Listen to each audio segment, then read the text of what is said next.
Hey y'all, Mike with Cardboard Kingdom. Welcome back to another Disney Lorcana video. We've got an exciting video today. We've got a lot of cards that are moving very, very fast in price. So people are getting carried away on the buyouts and the prognostication of, what's going to be the next meta. A lot of stuff up in the air as we, get card by card, day after day of this is going to be reprinted, this is not going to be reprinted, and people just trying to kind of figure out what's going to be good and what's not. So we've got a lot of price movement based off of that speculation. And then we've also got some really, really cool Enchanted reveals that I want to take a look at, as well as a few epic cards. So that's what today's video is going to be about. We're going to do the price stuff first, then we'll get into the art and the reveals second. We also have some things that we know are not going to be reprinted, which is almost as equally as important as what is and what's going to be brought forward in terms of old cards as well as even new cards. With that being said, I do want to apologize if my voice sounds a little bit off today. Right after I posted the video Monday, started feeling pretty bad. I was feeling bad earlier in the day, took some medicine, powered through, and then Tuesday morning I tested positive for strep throat. Been down and out, 103-degree fever. It's been brutal. So my voice is still wrecked, my throat's still wrecked, but I do feel better. Been on antibiotics for I don't know 48 hours now, so I'm not contagious. So don't worry, you're not going to get anything. But with that being said, let's get into the video here. So first up, Tiana, restaurant owner from Azurite Sea, legendary. This is an insane price appreciation right here. So available for $2, $1.76 on the low end, right? Like $2 to $4, kind of give or take. Slowly starts to pick up steam as more rotation news happens. And then boom, 137 sales just over the last couple days. Now raising the floor of the card to $25. There are, quite a few listings kind of below 30. When you're looking at verified, though, you've got 3 copies here, 1 copy here, 7 here, 2 and 2 here. And this is just a testament, once again, and this is something I've talked about a lot on the channel. And I know, look, if you're just a collector, I know it's not fun to just, buy some regular legendaries if you don't play the game or whatever. But when, I apologize for hitting the mic there, but when some of these cards are just get way too cheap, right? And you got to keep in mind, a legendary is a legendary, right? Rarity tiers exist for a reason. These cards are harder to pull than all of their sub counts. I don't know. I saw brain fog.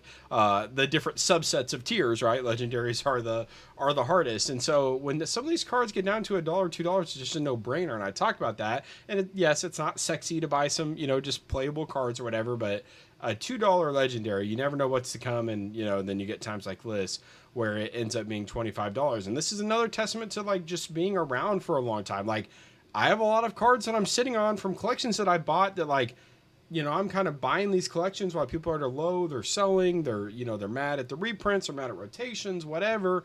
And I'm just kind of like sitting on some legendaries that, like, I just have no desire to sell at the current rate. And then things like this happen, and it provides a really, really good opportunity. So just, pointing that out. In terms of cold foil, I believe we're at like $35. Yep, $35 for a cold foil Tiana right now. Very, very good. And then obviously anytime we have an enchanted version of a card, we do take a look at that as well. And this is one that's gone from 67, as low as 66, up to $120 is lowest on the market. Now, historically, I've poo-pooed the Azurite Sea Enchanteds quite a bit. It is not my thing. This is actually the first Enchanted that me and my daughter pulled from Azurite Sea, and it is one of the only standalone Enchanteds that I've ever sold in terms of just a raw Enchanted. I've sold plenty of graded cards, but I've never sold, or not never, I've barely sold any raw Enchanteds. This would be one that we did part with. Princess and the Frog is just not a movie that my daughter, I don't think she's ever even seen it, or maybe hasn't seen it a lot. She doesn't have a huge connection to it. I personally have never seen it. I've heard a lot of great things. It's definitely on like the list whenever we get around to watching some more movies. Summer we're outside a lot. There's a million things going on. But as as winter comes, I feel like we watch a ton more just TV and movies in the winter, when we're all just like cooped up inside for like 3 months in a row. So definitely we'll probably watch, I would say, in the upcoming winter season. But nevertheless, this is one that we pulled, and I was okay with selling it because Tiana, not a massive IP that we have a connection with. And it's funny. My daughter was confused that it wasn't Enchanted when she pulled it because it was the Azurite Sea Enchanted. Once again, like, look, they tried something creative with like the treasure theme and whatnot. Like, I don't fault them at all. I'm glad they did it. it's not for me, right? And I know a lot of you guys love them. We ended up selling it. We sold it for $165 at the time, and then it promptly dropped down to 60, and I think it was even cheaper than that for a while. And then now, but it's picked back up to 120. So once again, a testament to getting some of these enchanted cheap. If you are in the market to sell them, they do provide some great opportunities. Another card that's doing very well right now, Tinkerbell Insistent Fairy from Reign of Jafar. It's up to about $10 roughly. If you're looking for a verified, you're looking at about $10.50. There's not another verified until close to $12 really. This is a card once again that's seen a ton of traction here as of late. I don't know why my sales data is so limited there. But when we look at the cold foil version of the card, okay, so let me refresh this page. I know there's not no cold foils available, so let's refresh this. There we go. You are looking at not bad, really, $12 for a cold foil. We'll look at that first page again. $13 for a cold foil. Let's go back to the traditional card here. $9. So honestly, I would get a cold foil if you're going to get it in terms of list legendary from Reign of Jafar, because this is not an enchanted unless I'm going crazy, which once again, I still have some brain fog, so that's possible. But yeah, to me, this looks like a cold foil play. Not that much of a price difference. Obviously, you're seeing a lot of unverifieds in here, but one that I think cold foil makes a lot of sense. But one that, once again, when we see this up into the right trajectory, I just want to make sure you guys are aware of it. So in case for my collectors, if you've been sitting on them, not sure when to sell them, you're obviously seeing some good price movement here. A legendary. We've seen so many legendaries do so good over time. It's hard to evaluate, like, does this card have a place in the future meta? Because we've seen a lot of legendaries that just never really appreciated, right? And that's somewhere where this card isn't evasive, so that's good. It can be shifted on from the big Tinkerbell. That's good. Whenever you play a character with 5 attack or more, you may exert them to gain 2 lore. That's good. So, it's going to be how creative can these pros really get with this card. It's definitely got some higher potential than this, I would say, but I wouldn't necessarily bank on it either. So just putting it on your guys' radar. It's one that's definitely gained some traction, and one that's, climbing up above $10, definitely in a good spot. One of the reprints that happened that was announced here as of late, John Silver Alien Pirate. Let's filter. Can we do near mint still? Yeah, let's filter to near mint here. We filtered a near mint, $4.50 is our cheapest on the market. This was going down for around $1. So once again, guys, just another example of why we don't want to overreact when we get news like rotations, like reprints. Use my Robin Hoods as an example. I have 4 enchanted Robin Hoods, my play sets for when I play Steel. Those were down at around like $100. It got announced that there was reprint, and they immediately shot up to $240. Like, just not overreacting to news and worrying about what's going to be reprinted and what's not. Having time and the ability to just stay in the market, right? Time in the market, not time in the market, is always going to do you well anytime. And when you're in these like collectible markets, try to avoid making irrational decisions, selling all your John Silvers for less than $1, right? 99 cents for a first chapter legendary. It gets reprinted, it gets brought forward, and then it immediately goes back up. So nothing crazy in terms of price point, still up to $4.50, like I said. But it's a first chapter legendary, right? So that's never a bad place to be. Cold foil, you're closer to $15-20 range, give or take there, for Mr. John Silver Alien Pirate, a first chapter legendary coming forward. I think he was down tiered in terms of rarity, because I think we already had our green legendary, but once again, my brain is not, I'll use the antibiotics as an excuse. My brain is not at 100% capacity right now. That I can assure you. I was trying to work today, and it was taking me like way too long to do basic tasks, but that's part of it. So nevertheless, Rapunzel High Climber from Reign of Jafar. We did talk about this card on Monday, but another one that's that's a graph, a little U there, up and to the right. Pretty strong here for Rapunzel as of late, getting very, very close to $20. That's where she was on Monday. This is another one. I don't have the Enchanted pulled up, but it definitely is an Enchanted, or it has an Enchanted variant. Looks like a cold foil is around 31 right now from the lowest verified seller, so keep your eyes on Rapunzel. And then Maui Half Shark, another one that's starting to climb back up. This is one in particular. A lot of the collections that I bought have had 1 or 2 or 3 Maui Half Sharks. I think I've got somewhere between 10 to 12 Maui half sharks, not counting my playset that I just have sat to the side right now. I think there's a world where Maui becomes a $70 card again. And it was, down around 32 here recently.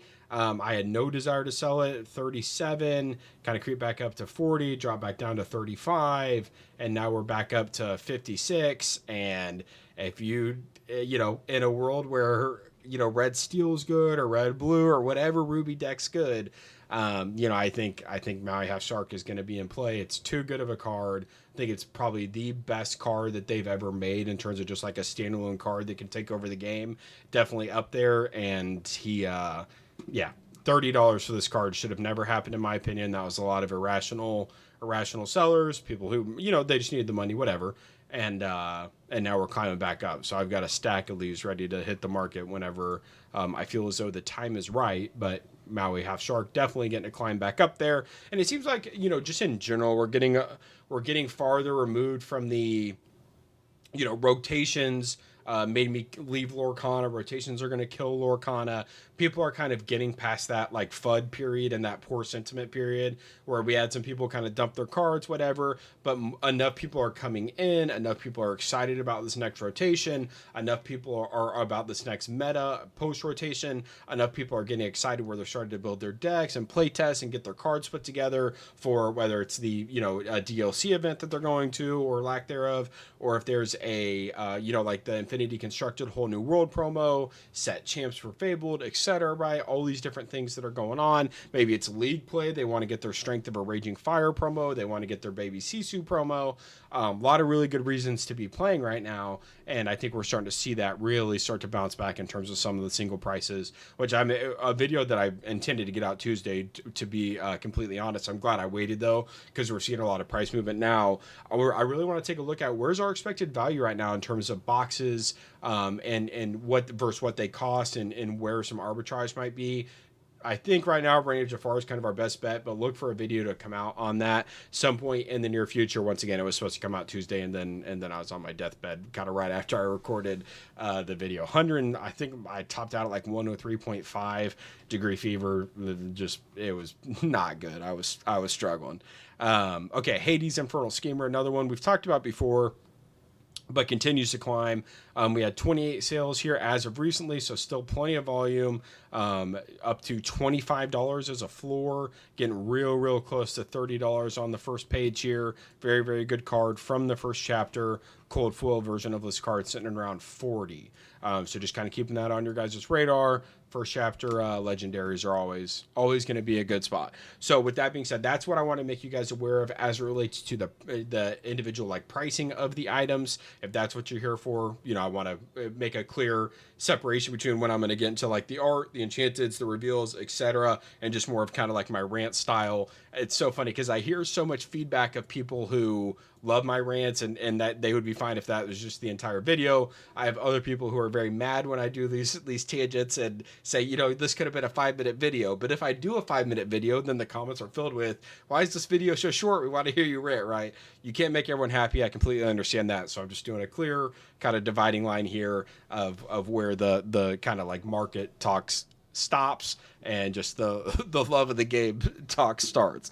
So that being said, hopping into the Enchanted. So the first one here, Max Goof chart topper. That is a sick card. I love the gold nameplate that they're putting on these fabled enchanteds. Looks very, very good on top of the art as a whole. Like, that's just a really, really well designed card. Like, and I'm not the biggest like power line or goofy guy, but this is a sick card. Like, for sure one that I want in my collection. So shout out to the artist once again, Frederico, on this one. They do a great job. The lore symbols like kind of shining there. Like, there's so many different things that they are putting into these cards in terms of the enchanteds that just set them apart and really give them a striking aesthetic appeal. In my opinion, it's just the best thing in Lorcana is the art, and you can't tell me otherwise. I think they do such a good job. So many of these characters that, once again, that I don't even have like this, like, obviously there's some IPs that I'm like just drawn to naturally with, like, Frozen, for example, connections with my daughter, like love it to death. Toy Story, whenever Toy Story comes, like me and my son have watched, I've talked about a lot the Toy Stories a million times. So like opening those packs with him, he'll be 5 when they come out or close to 5. Like, that's an experience I'm looking forward to deeply. But like something like Powerline and Goof, like I liked Powerline as a kid, but I can't say that it was something that I've like revisited as an adult too much or anything like that. But this is a sick card, and like they just make really, really good art. So that's the first one. Next up, Jasmine, a Fearless Princess. Once again, the gold nameplate baked in with the background there, looking good. Jasmine's looks like she's pole vaulting there. Looks very, very cool. She's got an ability to take the leap, which is awesome with the with the action going on in the actual card. Once again, the lore symbols there with kind of the glimmer coming down. The top one being highlighted looks so great. The background, the hair, all of it just looks so good. There's a lot going on the background there, and the rainbow kind of enchanted foil just brings it all to life. So tremendous work by the artist there, Juan Diego on that one. Shout out to Juan. And then we did get another epic here, Stitch Alien Dancer, that's being brought forward. Very, very cool card. I think so the epics originally, I think what they're gonna have is kind of a very, like, if you're familiar with the D100 promos, a very D100 foil feel from what I can just gather visually. But then they're also going to be like textured or embossed, kind of like the legendaries are post Shimmering Skies. So I think it's going to be a pretty cool mix of like that D100 foil with the texturing, kind of giving epics like a really, really good feel to them. I'll be very interested with, cards like this, assuming like Stitch Alien Dancer isn't in the meta now. And thank for you guys pointed that out in my last video. It's like, we don't know a lot of these cards that are being reprinted might seem terrible and might have been worthless for the first 8 sets, but in a world where there's no Along Came Zeus, there's no this, there's no that, we don't know what they're going to be like, and so there's a world where they could be good now. This being one, let's just say it's not, it still is subpar. It's not able to receive play. I mean, it's not the best card. It's not terrible, but definitely one that I could see being out of the meta. I'm curious what an epic like this takes shape in terms of price point. Because I feel like, we have enchanteds right now. Like some of our enchanted locations are down around like $20. I think we might even have some at sub $20. When you think about the pull rate and things like that, and yes, it's a location. It's by far the worst enchanted, on top of the fact that it has no place in the meta. It's not a character that you can associate with, right? Like we just don't associate as much with imaginary location as we do like a character that we can kind of see ourselves in or whatever. So it makes sense in terms of value, in my opinion. But I'm curious what an epic of Stitch, obviously a very popular IP, had some of the most collectible cards in Disney Lorcana in terms of the D23 2022 version of the Rockstar, the first set championship promo in terms of the Rockstar. So like Stitch has a lot of really, really cool collectible cards. They got the portfolio Stitch. There's all sorts of Stitch collectible cards. Where do epics that don't find their way into the meta, what are they going to end up costing? I think that, like, I could see some getting as low as like $5 to $10. I think that some that are very playable, like if Be King Undisputed, that song, does become very playable, like it maybe would be more like 25 to 30. But I feel like somewhere between like a $5 to $10 floor and maybe like a $35 to $40 like premium on the high end for some of the playable ones, I think is a good range for epics are going to end. I could be wrong on that. I could definitely see some of the better ones, the high end, like really, if it's like the highest tier rarity of that card, I could see it doing very well. But for a card that's not going to be played, I think the floor is going to be pretty low, truth be told. And I'm very interested to see what happens on the iconic front. We also have some cards that are confirmed and not being reprinted. Big Sisu, Empowered Sibling, will not be reprinted, as well as Be Prepared will not be reprinted. So board wipes gone, 2 massive board wipes to be fair. Sisu caused a lot of headaches. Be Prepared caused a lot of headaches. I played a lot of Steel Song in these first 8 sets, and Be Prepared was often a turning point in my games when I didn't have a Pete or something to play. So I personally am glad to see them gone, and it's definitely gonna shake up the meta. Another card that's leaving rotation is then Along Came Zeus. Now I have quite a few enchanted Along Came Zeuses, and I love the art on this card. So I'm sad, especially this art isn't bad. The Enchanted version is like very, very cool. And I love playing with them. So I do wish this one stayed around. Just personally because I really, really enjoy the art on the card and I like playing it in the game. It's obviously a very good card as well. I'm a big fan of the singing mechanic. I feel like that makes Disney Lorcana very unique. But yeah, that's very, very cool. So that's it for all, and in terms of what I want to show you guys, a couple last thoughts, I guess, before we part ways. Once again, I am looking to get back into a more consistent schedule here. The strep throat kind of threw a wrench in that. I am out of town to start next week, so I'll be out of town the first kind of 3 to 4 days of next week. But things will get more consistent here over the coming weeks. I guess we'll say, which will be nice as we get into DLC season and Fabled, Whispers in the Well, etc. So lots of updates coming from me. I did see that they're going to announce, I believe it's Milwaukee tickets soon. Was it Milwaukee? Yeah, I think it's Milwaukee tickets soon, or whatever the DLC season 2. They're going to announce when they're going to go on sale and how you can get them. I did see that they're going to announce it across all communication channels. So, website, Twitter, Discord, Facebook, email, right? Hopefully at all these different places that they can, that people follow them. They're going to make announcements there because, for the previous event, it was only like one Discord announcement. They kind of got put out, and a lot of people, myself included, missed out on tickets because of that. So it seems like once again another iteration of them taking feedback and getting better. Like that's it's important, and they're very, very good at it. I think there's a lot of signs that have showed us that like, look, this is their first TCG, but at the same time, they take the feedback on the chin. Like Greg and Rochelle getting on these lorecasts every week and kind of just getting abused by the chat, taking on the chin, taking a step forward and trying to get better. Like I'll always give them credit for that. And that's, I guess we'll end it on. I got the sense that a lot of people were frustrated with me giving them criticism on my video Monday in terms of the amount of reprints. And like, look, you can definitely disagree with me, right? And that's completely fine. But like, I had some people call me like a whiner and stuff. And look, the internet is the internet. I know I'm going to get some comments. That's part of doing this channel, whatever. That's fine. But I got the sense that like a lot more people were frustrated with me than typically are.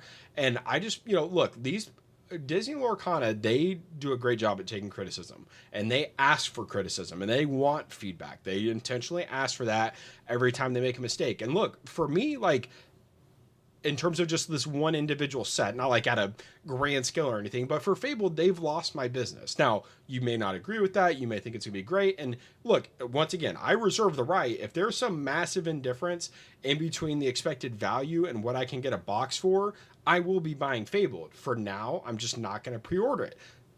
Before this announcement of 80% of the set being reprints, I was going to order 5 to 6 cases. And so that, they've lost me for now.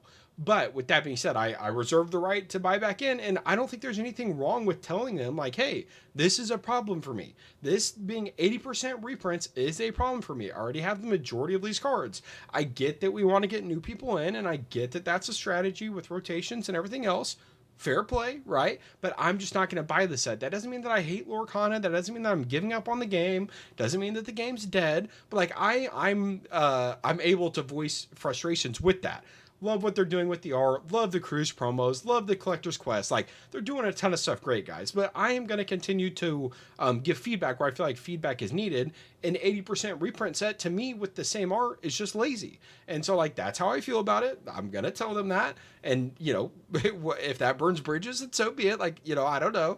I'm trying to be as kind as I can here. But unless unless the expected value of these boxes, because the Enchanteds do so well, the Epics do so well, the Iconics do so well, the 30 or 24 new cards or whatever we get from Fable that are actually new cards do so well, that the expected value of the box is at $150, but they're selling for $100, then I'm going to buy some. And that's where I'm always looking to open Disney Lorcana. I just don't think that's going to be the case. I would very, very, very gladly be wrong on that. And if so, then I'll make a video saying I was wrong. I have no problem doing that. I'm just obviously giving you guys my thoughts on the situation. And I think that the expected value of these boxes is going to be pretty poor, just based off the fact knowing that unless a card's playable, there's very, very few collectors in terms of when we talk about ratios of like collectors versus players. The collector number is very low. We see some of these enchanted cards getting very, very cheap, right? That's because there's a lack of collector base. And I think they're growing that portion. I think they're making a lot of good steps there. But I just, it's okay to criticize them. I still love them. I'm still a big fan of what they're doing. I think they're doing great. Now they've made a lot of mistakes here. Not a lot. They've made kind of 3 or 4 mistakes, big mistakes, seems like compiled here. Still a fan of Disney Lorcana. Still got I got to take it off the floating stand without breaking it. Still got my D23 Elsa here. She's getting ready to go to Collecticon and get recased into a PSA case. Still levitating next to me. Got all, I haven't sold any of my cards. So I got my collection. Look at this little guy though too. Little first edition Team Rocket Pokemon booster box. Pretty cool. But yeah, nevertheless, I still love Ravensburger. They're doing a great job. They've made a couple things, a couple big errors in a row, and I think a 80% reprint set is one of them. You can disagree with that, but either way, it's fine to voice your feelings. It doesn't. I don't think it makes me a whiner for voicing some frustrations, but who knows? It's the internet, so you're never gonna win them all. With that being said, first cough, not bad. Oh Lord. Not bad. Thank you all for watching. I appreciate you all. Thank you to the members of the channel. Thank you to the subscribers. We'll be back with some more videos soon. Like I said, I want to try and knock out that booster box video before I leave for work. So thank you very much for watching. I appreciate you all. Okay, thanks. Bye.